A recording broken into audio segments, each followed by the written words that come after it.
A member of the Iranian security forces firing what appears to be live ammunition. Overnight, demonstrators briefly seizing control of the town of Oshnavia. Government officials had fled. Protests, now in their 8th day, have spread to more than 80 cities nationwide. Women at the forefront. On the streets, they are burning their hijabs and cutting off their hair. Daring acts of defiance against Iran's morality laws.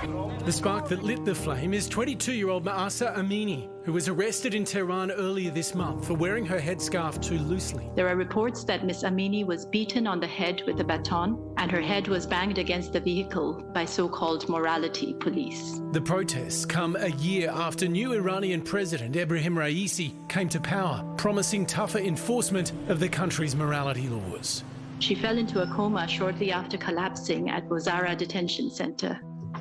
Miss Amini died 3 days later. Authorities have stated that she died of natural causes. Iran's security forces released this heavily edited footage of Mahasa in detention, alleging she had a prior health condition and suffered sudden heart failure. Her father, Amjad, has accused the authorities of a cover-up. Iranian state media are saying she had health conditions before, but that's a lie. The medical report was full of lies. The doctor told me they would report whatever they liked. A father's grief resonating across the country. Violence has now spread to most of Iran's 31 provinces. The country's president vowing to take action, dismissing the protests as riots. But while the country is in flames, a father is still desperately searching for answers. My daughter was so innocent. She was very innocent. She was very honest. She was very modern. She was an angel. I miss her. We all miss her. BBC journalist Jihar Gol spoke to Masa's father, Amjad, and we heard parts of his interview there. And Jihar joins us now from London. Jihar, listening to Masa's father there was really hard. He's accusing the regime of lies. How dangerous was it for him to speak with you? Obviously, Mahasa's case is not the first case in Iran. So many young people, just like her, has been arrested and died mysteriously in custody. But many of those families never chose to speak up and publicize the story.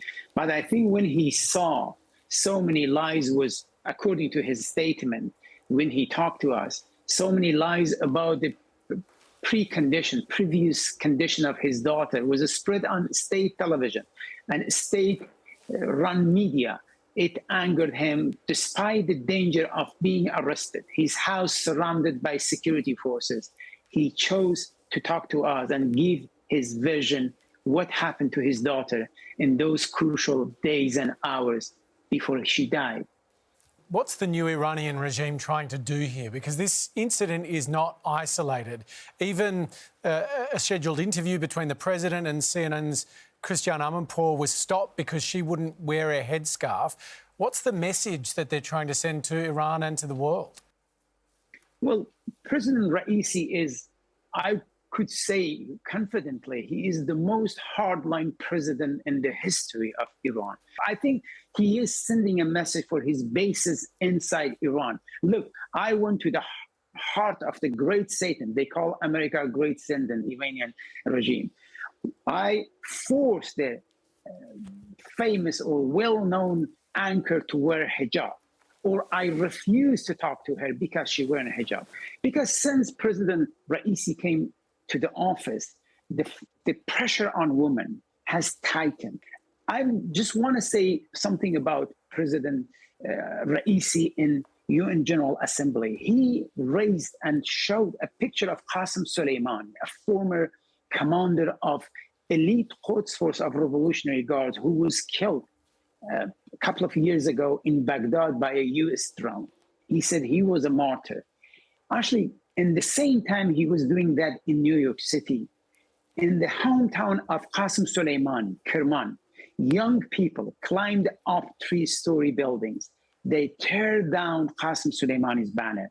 I think that's a stark difference between the government and the people in the street. It shows young people understand what is going on in their country. Despite all the propaganda machine, all the state media, we see the young people, the generation has been educated, has been grown up in this system, they rise up. And one thing I want to just say, in the Middle East, we have a saying that was in Kurdish area when they were fighting ISIS in Kobani in Syria. They say, when women lead, men don't retreat. That's exactly what is happening this time. And I think this time around, women are leading the protests. We see them, daughter and mother, on the front row of the protest. Many young women go on top of the pavement in a major streets and squares across the country, remove their headscarf.